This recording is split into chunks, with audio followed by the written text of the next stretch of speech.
What we want to find are all of the missing sides of this diagram. I think it would be really helpful if we were to label all of these special vertices with just random letters from the alphabet. So we have to find AB, BC, CD, CE, BE, and ED, all the sides. So why don't we begin by finding this one here by focusing on the larger triangle. So I have 5.35, I have ED, let's call this X. Let's find the value of X here by going SohCahToa. So we know that this is 35 degrees. We're positioned here, which means this is our opposite and this is our adjacent. And so we have tangent of 35 equals, well, tangent is opposite over adjacent. To solve this equation for X, maybe I can multiply both sides by X, so these are gone. And so I have X tangent 35 equals 5.35.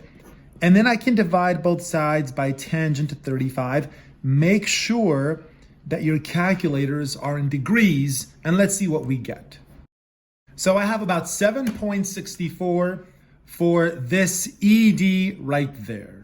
So now up next, I'm gonna try to find the value of EB. So let's focus on triangle EBD. So we have EBD, we know that this is 35, that's a right angle. We know that this is 7.64 because that's exactly what we just found.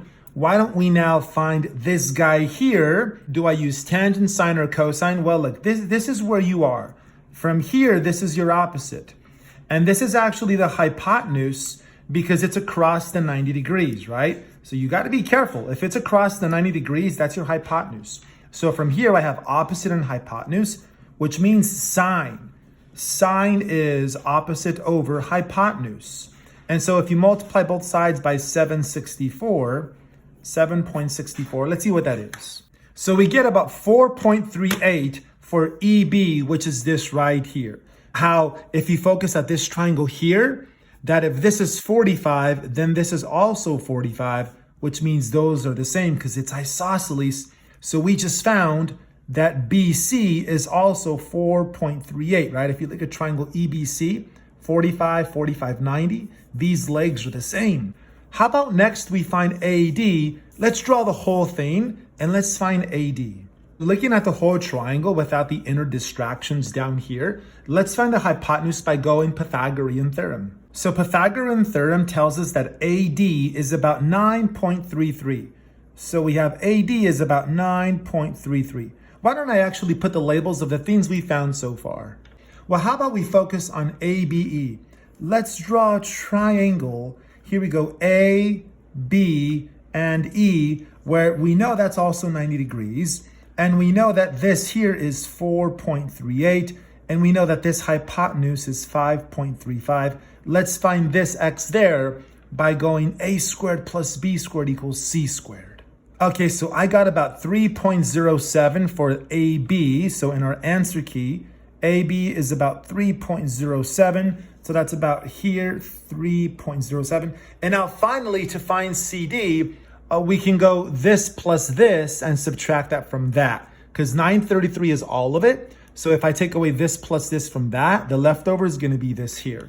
And that should be about 1.88. So CD is about 1.88. And I think there's one more side left to find and it's EC.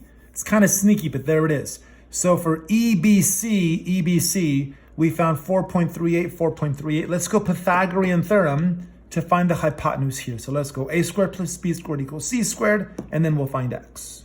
And it should be about 6.19 for EC, about 6.19. So again, this is our answer key. We made up our own letters because I think that's really helpful to place some vertices. So we have all the things rounded to the nearest hundredth. If they want it to the nearest tenth, then just round it like that. So the key here is to break this up into a bunch of smaller triangles, going SohCahToa and Pythagorean theorem. There it is.